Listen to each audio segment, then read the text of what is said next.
My pregnant wife's mother confronted me at the baby shower. My daughter made a huge error by marrying someone who can't even afford a proper house. Thankfully, her ex is still around for emotional support. My wife laughed and caressed her belly, while I felt my face flush with rage, but I just nodded and kept arranging chairs. 3 days later, my phone was flooded with 30 missed calls. I never imagined I'd be sharing this here. Honestly, my hands are trembling as I write this. I've been lurking for years, but I need to vent before I lose my mind. A bit of background: I met my wife Leah about 4 years ago through mutual friends. We clicked and got married 2 years later, and now she's 7 months pregnant with our first child, a baby girl. I was ecstatic when we found out, but then this weekend unfolded. We bought a smaller home in an older neighborhood last year. It requires repairs. The kitchen is outdated, there are some plumbing issues, and the backyard is mostly dirt, but it's ours. I've been fixing it up room by room on weekends without any help, and I thought Leah was happy about it. Her mother, Adelaide, has always been challenging from the start, making snide remarks like, "Oh, you work with computers, huh?" Or, "This neighborhood is interesting," always with that knowing pause. I kept quiet because Lila would just say, "That's just how mom is," and change the topic. This weekend was Leah's baby shower, and we decided to host it at our home, even though Adelaide suggested renting a venue in that condescending tone. I spent the whole week preparing, repainting the living room, fixing the wobbly porch step, even putting in new light fixtures in the dining room.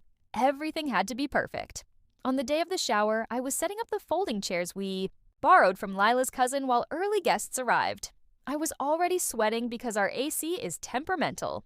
Adelaide arrived an hour early with her friend from church, walking around inspecting everything with a disapproving look. As I arranged the last row of chairs, she cornered me, literally backing me against the wall with her friend watching. I can still hear her voice. "Jensen," she said, sweet but loud enough for everyone to hear. "My daughter made a huge mistake, marrying someone who can't even afford a real house. Look at this place. The roof probably leaks, the floors creak, and that bathroom, my God." My jaw tightened, but I said nothing. Thank goodness her ex is still around for emotional support. Did you know Ruben just bought the most beautiful new house in Lakewood Hills? 5 bedrooms, a home theater. Now that's a place to raise my grandbaby. I glanced over at Leah, who was across the room with her sister Lauren and 2 friends. What does my wife do? She giggles, rubs her belly, and giggles some more. My face is burning. My fists are clenched tight, but there are 20 women in my house for my wife's baby shower. So I just nod and say, "Excuse me, I need to get more chairs," and walk away like the doormat I seem to be. Throughout the shower, Adelaide kept making comments, telling stories about Ruben and Leah's romantic trip to Cabo during college, asking Leela if she was really sure about the baby's nursery being in such a small room. I stayed in the kitchen most of the time, bringing out food and refilling punch. No one acknowledged me except Lauren, who looked at me like she felt sorry for me. After everyone finally left, I began cleaning up while Lila opened gifts on the couch. I asked her if she heard what her mom said to me. She sighed and rolled her eyes. "Mom's just concerned about us, Jensen. This house is kind of a mess, and your job isn't exactly stable." I've never shared much about my finances with Leah's family. I make decent money, but am cautious with it. Always have been. Yes, I was laid off last year, but I found a new job within weeks.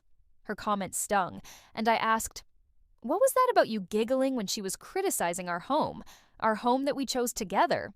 She got defensive. "You're being dramatic. I was just laughing at something Lauren said. Not everything is about you." But I saw her face. I know what I saw. We went to bed angry. The next morning, things were tense. Lila's phone kept buzzing with texts, and she angled it away from me when I walked by. Red flag number 1. I was in the garage looking for paint when her phone rang on the kitchen counter. The name on the screen was Ruben. Red flag number 2. Later that day, I overheard Lila on the phone in our bedroom. "I know, Mom. Yes, he's being difficult again. No, I haven't told him yet. I know the timing isn't ideal." That night, Lila said she was going to her mom's to help sorting baby clothes her cousin dropped off. She didn't come home until after midnight. Red flag number 3. The next morning, while Lila was in the shower, I did something I'm not proud of. I checked her phone. There were dozens of texts between her and her mom about Ruben, about my financial situation and about how the baby deserves better circumstances. Then I saw it. A text from Adelaide to Lila. Ruben said the offer still stands. You wouldn't have to worry about money ever again. Think about the baby. Lila's response. I know, Mom. I'm thinking about it. I confronted her, and we had the biggest fight of our marriage. She stormed out, saying she was going to her parents until I calmed down and stopped being paranoid. That was 3 days ago.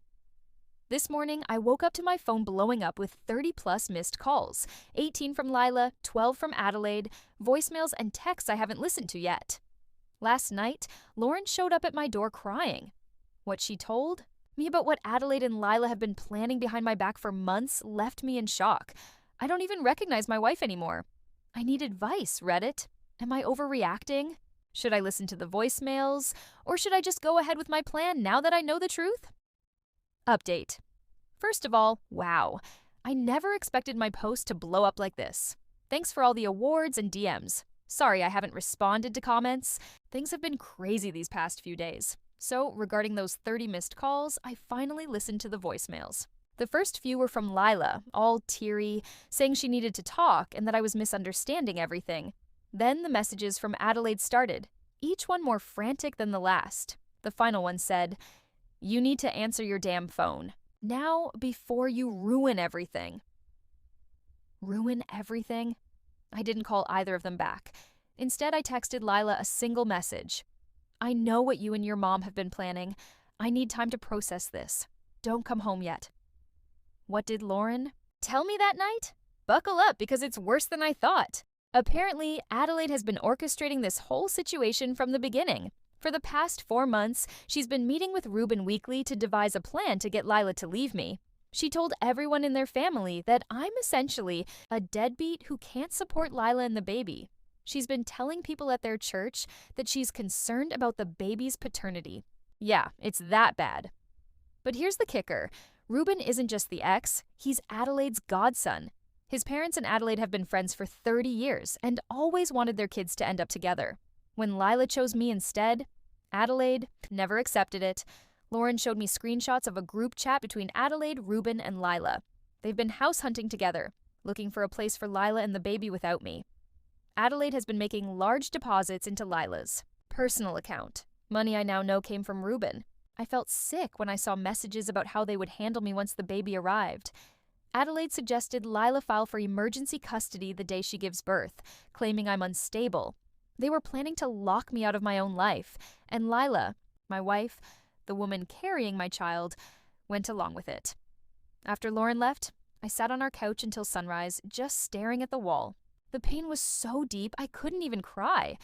Our wedding photos stared back at me from the shelf I built last summer, the ultrasound picture on the fridge, the half-painted nursery down the hall. The next morning, I called my friend Otis, the most level-headed guy I know, and told him everything. He came over immediately with coffee and donuts, sat me down, and said something that changed everything. Stop reacting and start documenting. For the past 3 days, that's exactly what I've been doing. First, I combed through our finances.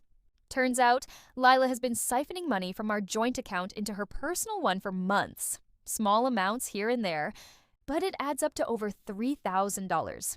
I found emails between Lila and a realtor about houses in Lakewood Hills, the same neighborhood Adelaide mentioned at the shower.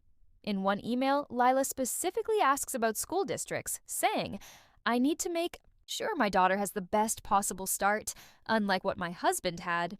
That hit hard. I grew up in a trailer park and worked my butt off to get where I am. Lila knew this. She knew how proud I was to buy our house. Yesterday, I received a text from an unknown number. It was Ruben. Man to man, you should know Lila's been unhappy for a long time. Don't make this harder than it needs to be. I didn't respond, but I saved the text and added it to my growing collection of evidence. Then, this morning, something strange happened. Our elderly neighbor, Mrs. Chen, knocked on my door. She handed me a casserole dish and said, For you. Adelaide told everyone at Bridge Club that your wife left because you were abusive. I couldn't believe it. My late husband had the same kind eyes as you. Abusive? That was the moment something inside me snapped. The sadness turned into something harder, colder. I immediately called Lauren, who confirmed it. Adelaide's been telling everyone who would listen that Lila left because she feared for her safety and was worried about the baby. Lauren's been trying to counter these rumors, but Adelaide has way more social influence in their circle. I went to our spare room, cleared off the desk, and set up my old laptop. I created a new email account and started documenting everything. For the next 6 hours, I compiled screenshots, bank statements, texts, and emails. Anything I could find showing what they've been doing. While digging through old emails, I found something interesting. Adelaide's church does a big charity fundraiser every year. She's been in charge of it for the past decade. There were emails forwarded to Lila showing discrepancies in the accounting. Significant ones. Adelaide's been skimming from the donation pool for years. I also discovered that Adelaide has been pressuring Lila's father, Joan, to remortgage their paid-off house to help Ruben with his latest business venture. Joan's been resistant, the only backbone that man has ever shown. And Adelaide's been threatening to tell people about his supposed affair from 10 years ago, an affair Lauren confirmed never actually happened. What kind of person does this? Blackmails their own husband, tries to steal their daughter's baby, and then it hit me. Adelaide doesn't just want to control Lila, she wants my baby, our daughter, the ultimate accessory to flaunt at church and bridge club, a do-over with her precious Ruben as the father figure. Over my dead body. Around midnight, I got a call from Lauren. Adelaide's planning a big charity gala at their church next month, some fancy dinner where she'll be recognized for her years of service. Everyone who's anyone in their community will be there. Even the local news might cover it. That's when I knew exactly what I needed to do. This morning, I opened a new bank account at a different bank, transferred my portion of our savings, called to freeze our joint credit cards, changed all my passwords, and backed up everything to the cloud and an external hard drive. I just got off the phone with Lila for the first time in almost a week. She was crying, saying she wanted to come home, that her mom went too far, that she was confused. I told her she could come by tomorrow to get more clothes, but only if Lauren came with her. She asked if we could work things out, if I would consider counseling. I stayed silent for so long, she probably thought I hung up. Then I asked, "Is the baby mine, Lila?" She started sobbing, saying, "Of course the baby is mine. How could I ask such a thing?" But the hesitation before she answered told me everything I needed to know. I told her I would be requesting a paternity test. The line went silent. Then she exploded. How dare I? After everything, after all we've been through? The audacity was breathtaking. We're getting that test whether she likes it or not. But here's the thing, even if the baby is mine, and I pray she is, I'm done with Lila. A switch has flipped. I feel nothing for her now except disappointment and disgust. But for Adelaide, I feel something much darker. She tried to ruin my life, separate me from my child, destroy my reputation, and for what? Because I'm not from the right background? Because our house isn't fancy enough? The revenge I'm planning isn't about getting even. It's about ensuring Adelaide never does this to anyone again, and it starts at that charity gala. I've already talked to Lauren about what I need from her. She's all in. Otis is helping me compile everything. Things are moving quickly now. Adelaide wants to play games? Fine. But she has no idea who she's dealing with. And Lila? She made her choice, and now she'll have to face the consequences. I'll update again after tomorrow's meeting with the paternity testing clinic, and maybe after I speak to a few people from Adelaide's church about those financial discrepancies. Final update. It's been 6 months since my last update. Sorry for the radio silence, a lot has happened. My daughter Olivia was born 8 weeks ago. She's perfect. 10 fingers, 10 toes, and thankfully a DNA test confirmed what I already knew in my heart. She's mine. But I'm getting ahead of myself. The morning after my last post, I woke up to a strange Facebook notification. Someone had tagged me in a post I couldn't see.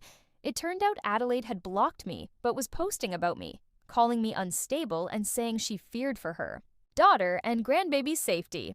The post received dozens of sympathetic comments from her church friends.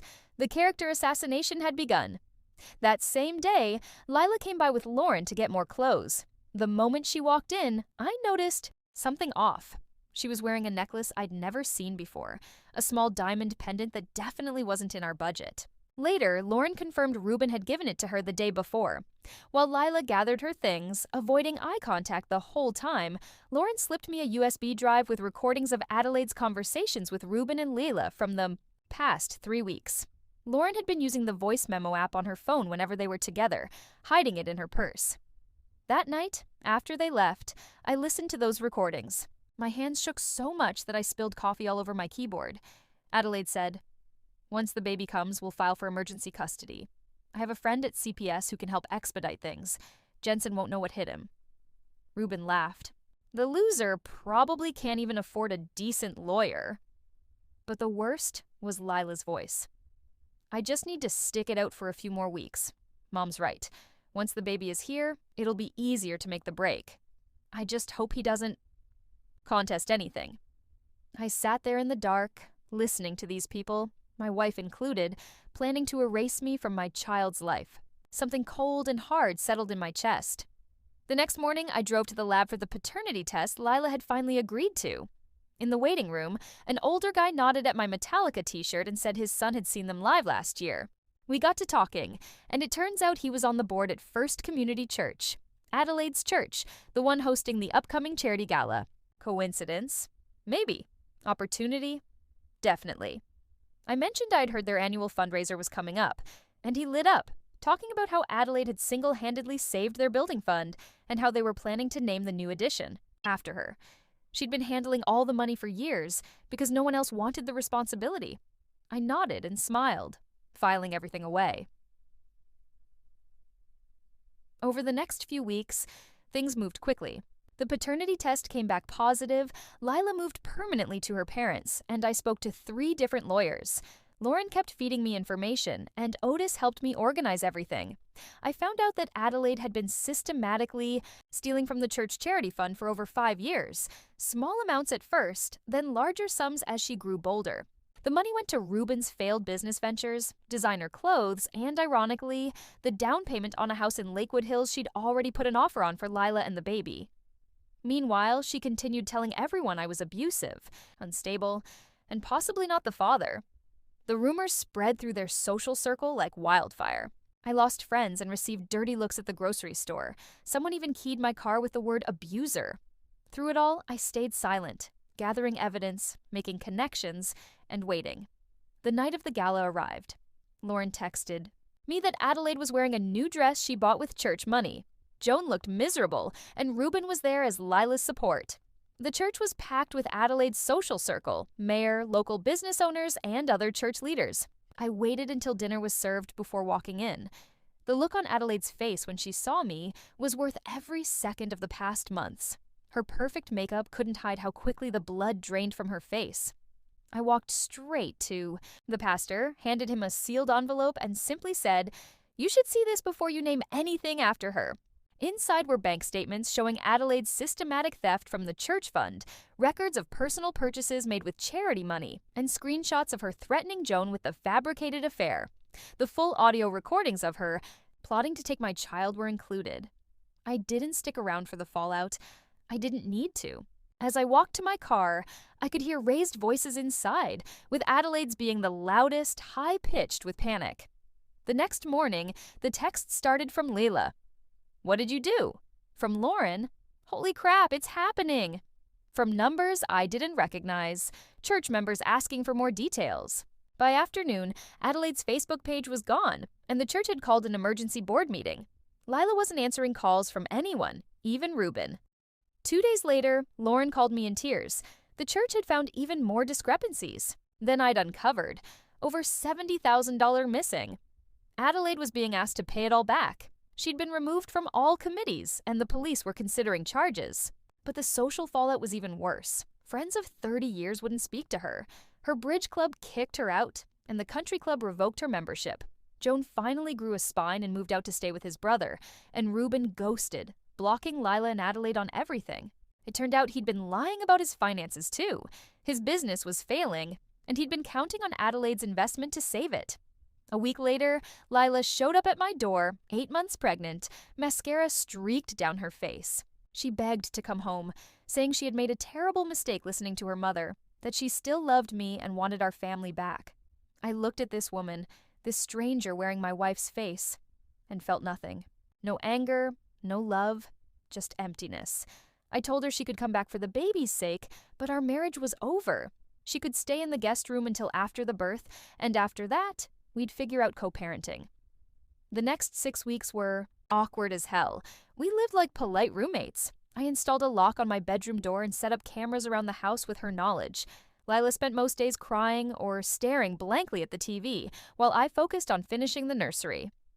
Olivia arrived 3 weeks early. I was there for the birth, cut the cord, and the moment they placed her in my arms, that hard knot in my chest finally loosened. I cried for the first time in months. The paternity test confirmed what I already knew. When I saw her, I knew she has my eyes, my nose. She's mine. We've settled into an uneasy co-parenting routine. Lila moved into a small apartment nearby, and we exchange Olivia every 3 days. It's not perfect, but it works. The divorce will be final next month. As for Adelaide, she and Joan are officially separated. She had to sell her house to repay the church and cover legal fees. Now she's renting a 1-bedroom apartment on the other side of town. Her social standing is ruined. Her friends are gone. The charity named their new building after someone else. She's texted me 27 times asking to see Olivia, calling me at least once a week, leaving tear-filled voicemails about how she just wants to meet her granddaughter, claiming she's learned her lesson and is a changed woman. The irony isn't lost on me. The woman who thought I couldn't provide, who tried to erase me from my daughter's life, is now begging for scraps of attention. Last week, I ran into Mrs. Chen while walking Olivia in her stroller. She smiled and said, "Your baby has your eyes. Kind eyes." Then she handed me another casserole dish and added, "Adelaide came by asking about you too?" I told her to leave good people alone. I haven't decided whether Adelaide will ever be allowed to see Olivia. That's a bridge I'll cross when my daughter is older. For now, I'm focused on being the best dad I can be. Our house isn't fancy. The kitchen still needs updating, and the backyard is still mostly dirt, although I've started putting in a small garden. But it's ours, mine and Olivia's. No one can take that away. And every night when I rock my daughter to sleep in the nursery I finished painting myself, I know one thing for certain. This is what a true home looks like. Edit. Thanks for all the support through this nightmare. For those asking about Lauren, she's become a good friend and an amazing aunt to Olivia. She and her mom haven't spoken in months. Edit 2. No, I'm not interested in dating yet. I've got my hands full with an infant and a divorce. Maybe someday.